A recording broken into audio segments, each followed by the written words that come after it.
सम्मेलन में इस बार जो 13 सितंबर का कार्यक्रम आदिवासी अधिकार दिवस की जो हमने आदिवासी दिवस को हिमाचल में मनाया था, हम कहीं ना कहीं वो ऊपर जो हमारा सर है वो छूट जाता था, हिमाचल लेह लद्दाख थोड़ा छूट जाता था। तो इस बार हमने 13 सितंबर का कार्यक्रम किया और बहुत ही कम समय में हमारे हिमाचल के साथियों ने और बाकी साथियों ने वहाँ बहुत ही अच्छा कार्यक्रम किया और इसी कार्यक्रम के माध्यम से हमारे हिमाचल के आदिवासी जो है वो हमारे साथ जुड़ गए हैं। उनके साथ करीब करीब कल्चरल प्रोग्राम आया है, पूरा 37 लोगों का कल्चरल प्रोग्राम आया है। वो रात को हम कल्चरल प्रोग्राम भी देखेंगे। तो आपका यहाँ पे बहुत बहुत स्वागत है। हिमाचल के आदिवासियों का हम स्वागत करते हैं। धन्यवाद। जय जोहार। आदिवासी एकता परिषद और उपस्थित यहाँ सभी माननीय गणमान्य और समस्त उपस्थित आदरणीय आदिवासी जनमानस, मैं आप सबका कनौरा जनजाति हिमाचल प्रदेश की ओर से आभार प्रकट करता हूं कि आपने मुझे अपने विचार प्रकट करने के लिए यहाँ मुझे कुछ समय दिए हैं।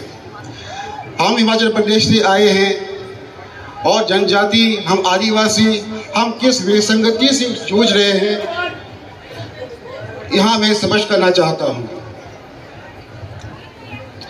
हम आदिवासी हैं, हमारी पहचान क्या है? हमारी पहचान है जमीन।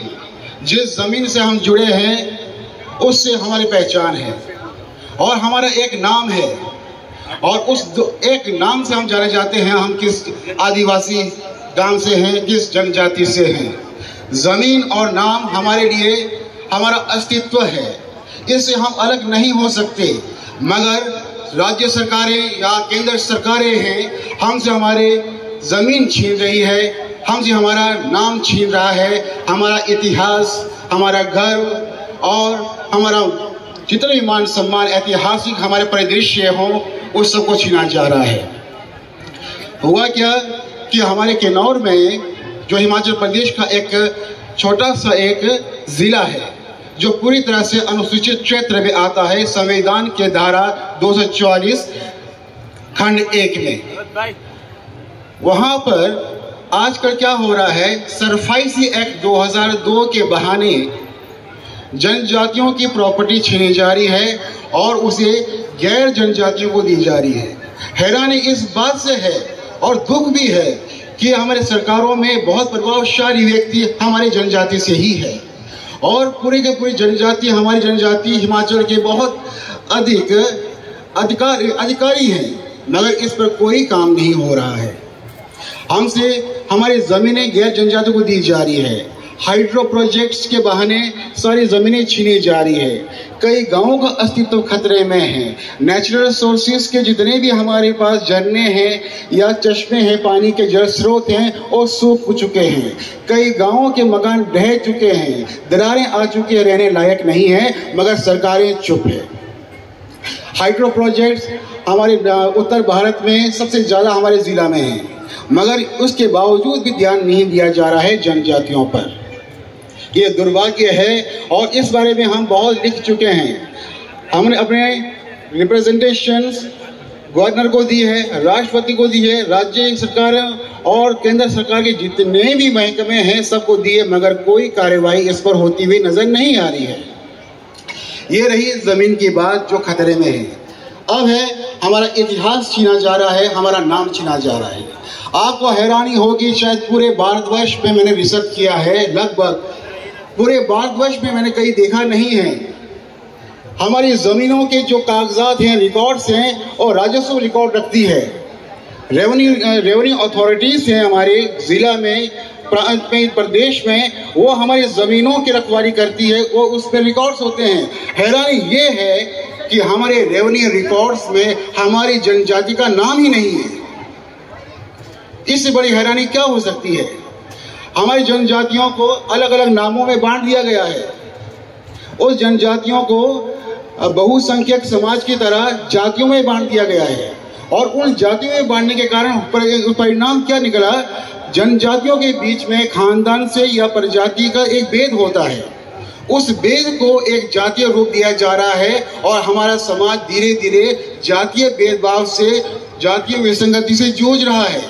और आज हम पढ़े लिखे हो चुके हैं और ये विसंगति लगातार बढ़ती जा रही है और हमारा नाम छीना जा रहा है। हम कनौरा हैं, जन्म से हम कनौरा हैं, मगर हमारी पहचान को रेवेन्यू रिकॉर्ड से हटाया गया है।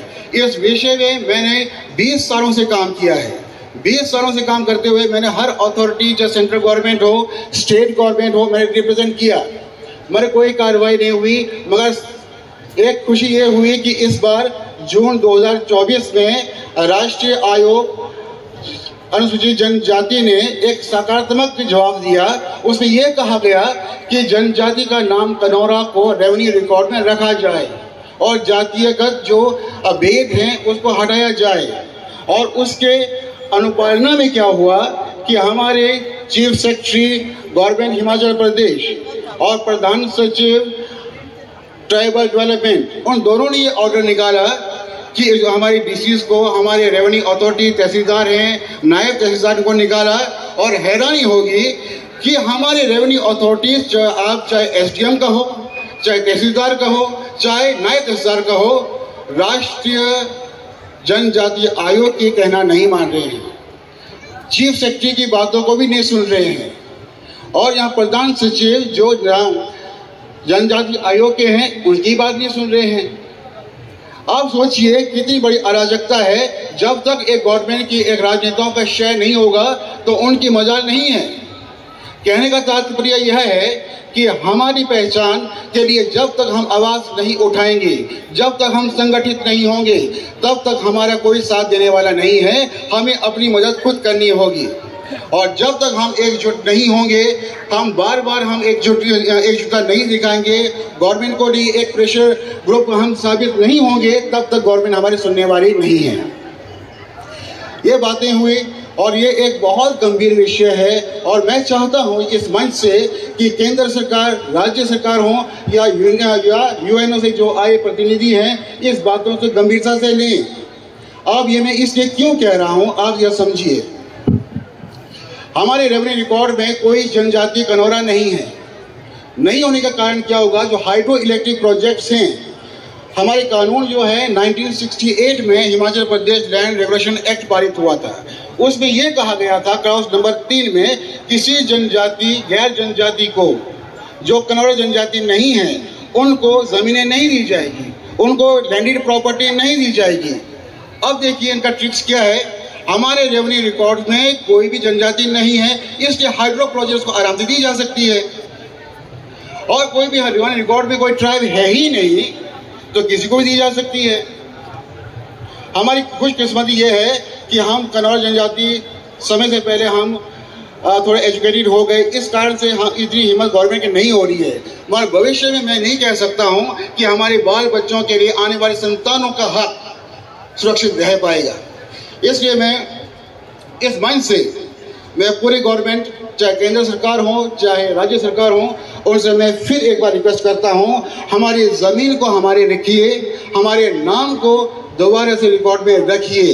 हमारी पहचान है, हम नाम और ज़मीन के बिना हमारा अस्तित्व नहीं है। जितने भी बैठे हुए पंडाल में जितने भी जनजाति हैं, हम सब अलग नहीं हैं। हम सब की पहचान ज़मीन से है और ज़मीनों को हमसे छीना जा रहा है। जब ज़मीनें हमारी नहीं होगी तो हम कहीं के नहीं हैं। जब तक हम ज़मीन की रक्षा नहीं करेंगे, प्रकृति की रक्षा नहीं करेंगे, जल स्रोत की रक्षा नहीं करेंगे, हम अपने संस्कृति की रक्षा नहीं करेंगे, हम कुछ नहीं कर सकते। अंत में मैं एक पॉइंट बताता हूँ, अंतिम पॉइंट, और इसमें यह होगा कि इन चीज़ों से क्या प्रभाव पड़ा है। हमारी जनजाति के संस्कृति में एक आक्रमण सा हो गया है। हमारी जनजाति ने अपनी संस्कृति खो दी है, भाषा खो रहे हैं, संस्कृति खो रही है और धीरे धीरे हम अपने अंत की ओर जा रहे हैं। यदि आज हम इसकी रक्षा नहीं कर पाएंगे तो शायद हम अपनी जनजाति को नहीं रख पाएंगे। ये सब हम सब पर लागू होता है। मैं अब फिर से आभार व्यक्त करता हूँ आदिवासी एकता परिषद का और आप सब का, यहाँ जो बैठे हैं गणमान्य, आप सब उपस्थित आदरणीय, कि मुझे अपने विचार प्रकट करने का मुझे अवसर दिया। धन्यवाद। जय जोहार।